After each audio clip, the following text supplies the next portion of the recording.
Good morning, everyone, and welcome to our beef brunch this morning. Today is November 26th, Tuesday, November 26th. It's Thanksgiving week. We have a short week here with the Ag Center. We'll be closed on Thursday and Friday, but we did want to get you guys just some quick updates, before we get off on that break for Thanksgiving. I guess I will turn it over to Trip in the Northeast region to get us started. All right, everybody. I want to thank y'all very much for allowing me to take part in this podcast with y'all. A few notes from things in the Northeast region we've been seeing going on.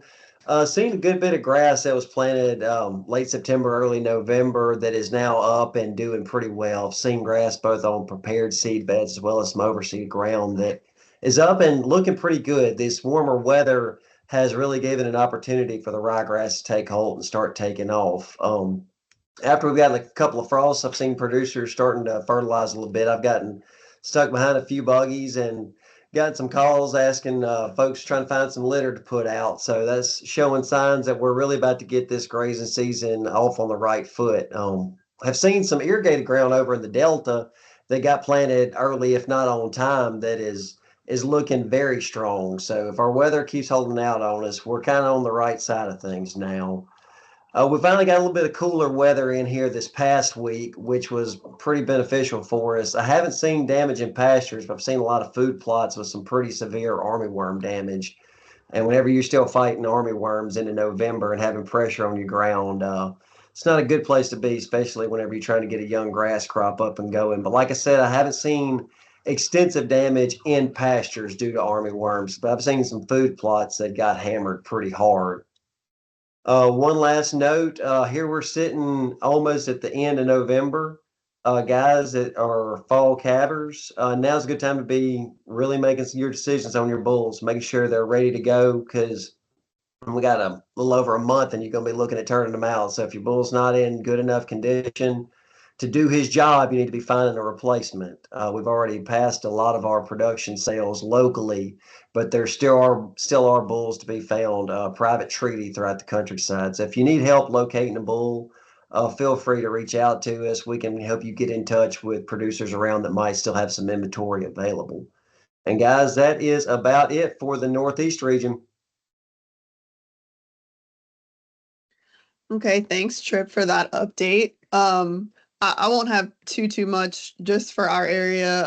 I'm feeling a little under the weather too. Hopefully, I'm on the the up end of this cold that I've been fighting. I know several of us have kind of got that with the weather changes and whatnot. But yes. Just to echo what Trip said, I've been seeing in our area, a lot of ryegrass that was planted has come up and is looking good there.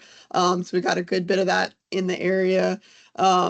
And again, I think I spoke about this last week as well, but just, I've had several producers reach out just wanting to get hay tested, and I talk about that a lot. So I was just on the phone with a producer a little while ago, just kind of going over his results and whatnot. So, just that's just such an important piece, especially with the winter coming up, that we want to make sure that the nutritional needs of our cattle are being met during the winter months. Um, as far as just in the area, haven't been, it's kind of getting to that time of year, where again, we encourage people to do hay samples and also just encouraging people to do some soil samples as well. So that when they, if they do need to add lime, do a pH adjustment or anything, for, the upcoming warm season, over in March or so, March, April, they want to have time to be able to get that done. That's about all. Like I said, I just had a little short update for our area. I'm sure Vince can kind of pick up anything that I may have missed. So I'll go ahead and turn it over to you, Vince. Thank you, Brittany. It's always a pleasure to be on this podcast, if you would. I like Trip referred to it, but yeah, so we get a lot of feedback from people that watch these things, and I think it really works and gives them ideas of what to look for. And Trip alluded to some armyworm issues with food plots. We've actually had a significant outbreak, but we found in ryegrass, but we found strange, and one of the local distributor reps, which is a next door neighbor of mine, and both of us being in the cattle business, he stopped by one day and he said, "Have you checked your ryegrass for armyworms?" I said, "No." I said, "It's looking pretty good, he said, well, your neighbor right across the road has significant pressure, and you might want to check. So I said I did so once I got caught up with some events we had last week, and sure enough, I had three different worm species in there, soybean loopers and two different armyworm species. So we did some spraying over the weekend, and actually had an opportunity. The ground was good enough to get some 2,4-D out on buttercups because we were going over the fields anyhow. So we made a combination and killed two birds with one stone, if you would. Try to manage those yellow buttercups and the worms at the same time. So that was a benefit to that. But it didn't look as bad from far. But when you were on the tractor and you're going across the field, you could see the gaping holes where they had the feeding had occurred. And the unusual thing was it was mainly on where a seed bed had been prepared. Stuff that had been overseeded or drill seeded into a sod was not as severe. The damage was not as severe in those fields, and that's a common denominator for where the populations had been found was on prepared seed bed. With that being said, it's time to get some fertilizer out on most of our stands. We were a little concerned at the end of October with a dry situation. We got upwards of 15 inches of rain over a 2-week period and several different rains. Some of those ryegrass stands were really hurt on some flatter ground, which we don't have a whole lot of rolling ground or topography in our area. It's flat.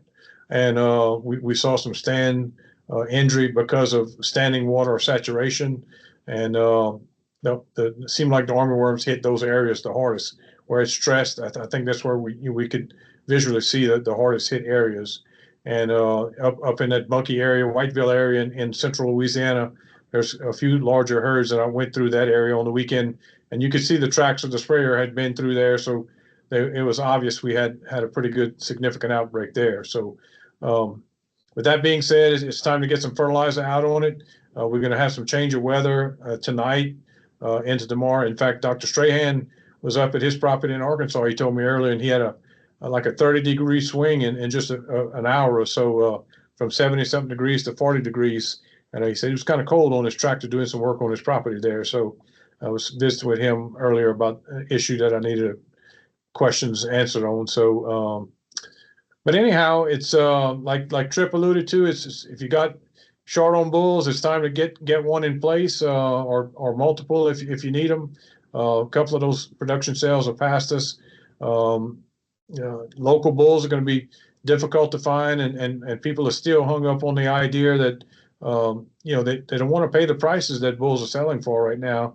But if you look at the futures market going into the spring, and I'm sure Lee will cover some of the local markets and looking forward, this market looks strong moving into 25, and the word is into 26. So a man's going to have to pay up on a good bull, and it goes without saying those good bulls make good calves if you got nutrition. And Brittany touched on supplemental nutrition. Just visiting at the feed store with a few producers, and they questioned me on supplements and tubs and the whole bit. So protein is protein. If you got ryegrass out there, and that's probably we've always said this, the cheapest source of protein and supplement that we can offer. So if you're going to have ryegrass, and a lot of people say, well, they just can't make ryegrass, but most of the times it's people that just don't want to fork up the money and put that fertilizer out there. So giving it the nutrition and the fertilizer needs based on a soil test, as Brittany alluded to, taking a soil test, you can supplement those cattle without using tubs in most cases, knowing what your hay protein content is and values of your hay. So if you got decent ryegrass or good ryegrass, you can probably slip by without putting some supplemental tubs or some of the liquid feed products out there. In harder times, the cattle might struggle some, but you need to know that ryegrass is a form of supplementation rather than a grazing system for most. So 2 or 3 hours a day on ryegrass, if you got good ryegrass, is going to more than meet their nutritional needs for the day. So just keep that in mind, and know your values of that hay, that forage sample, and give them that ryegrass they need for that winter feeding period, and you should be fine. So it's about all I have right here. And if your replacement heifers, you're keeping them behind. I had a question. Went to a deal on Saturday night, and a gentleman that had purchased some replacement females for me. He had some questions about my vet protocol on them. Get them taken care of. Bring them to the local vet. Get that vet-client relationship going, and make sure that they're healthy. They're way too valuable not to take care of them and have any kind of bad luck. So invest a little bit in your replacement females. We still seeing some of those females go to the barn, and we had a local sellout in Opelousas on Saturday.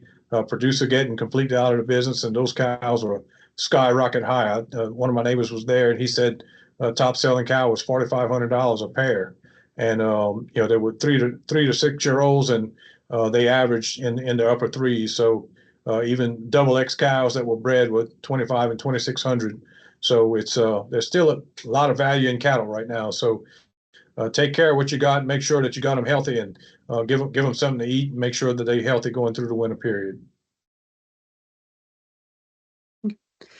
Thanks, Vince, for that update. And I guess now we'll turn it over to Lee to close us out with his updates.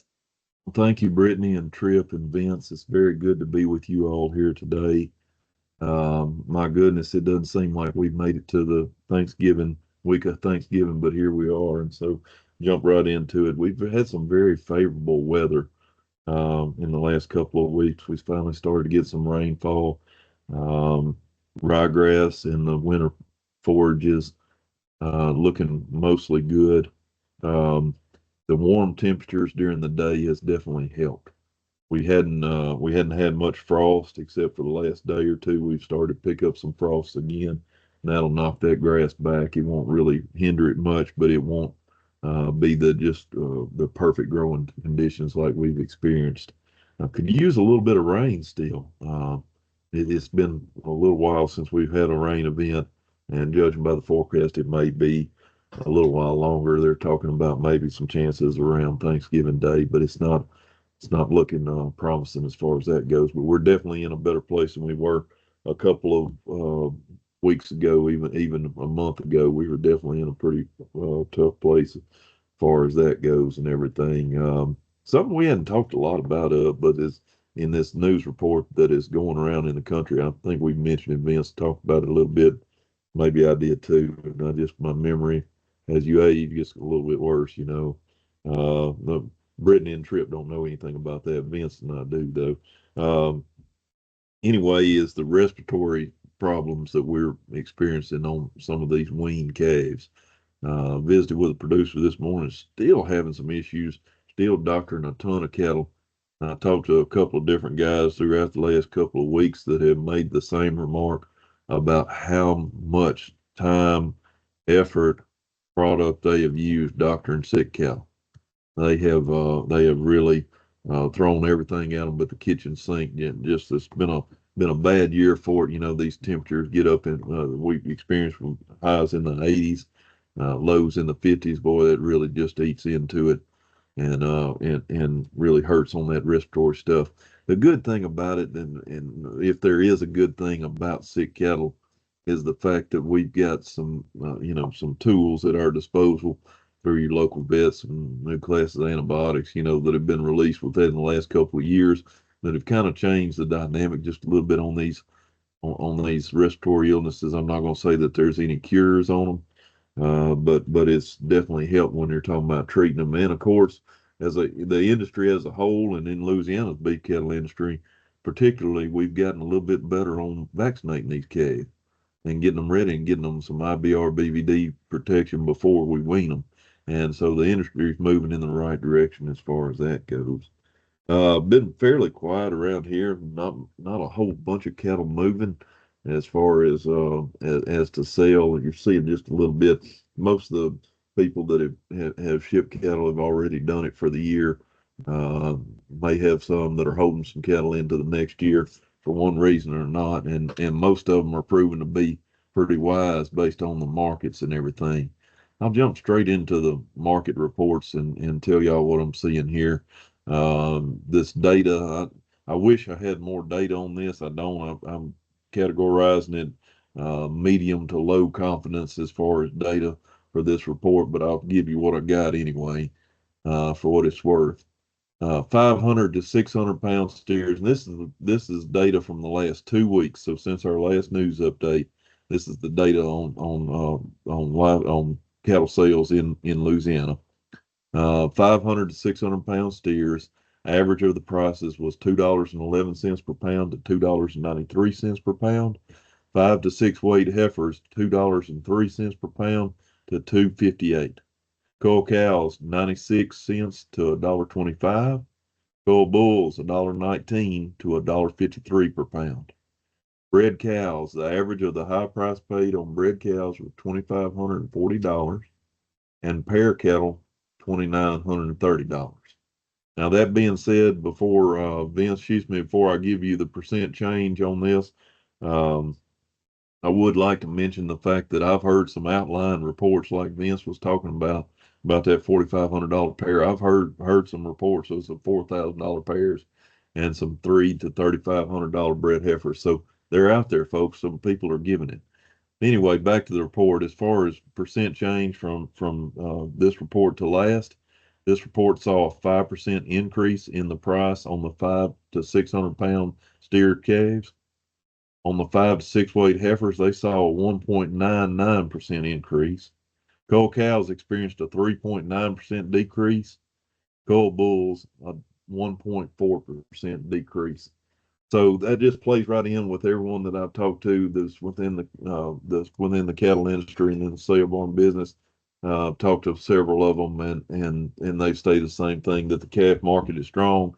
It's surging right now, and the killing cow and killing bull market might be just a touch cheaper right now, and everything. Couple of things that are playing into the markets. The main thing I want to touch on real quickly is there was a new variety of screwworm discovered in Mexico, cattle that's crossed over in Mexico, and that has caused a shutdown in imports of cattle from Mexico for momentarily until they do some tracing on that. And what that's done is that's caused a surge in the futures markets, and that's bleeding over also into the cash markets. I'd be lying to you if I told you I knew all the particulars on it. I don't. That's just what I've been read in some news articles and stuff, and you can look in the futures market and tell that's kind of what we're seeing.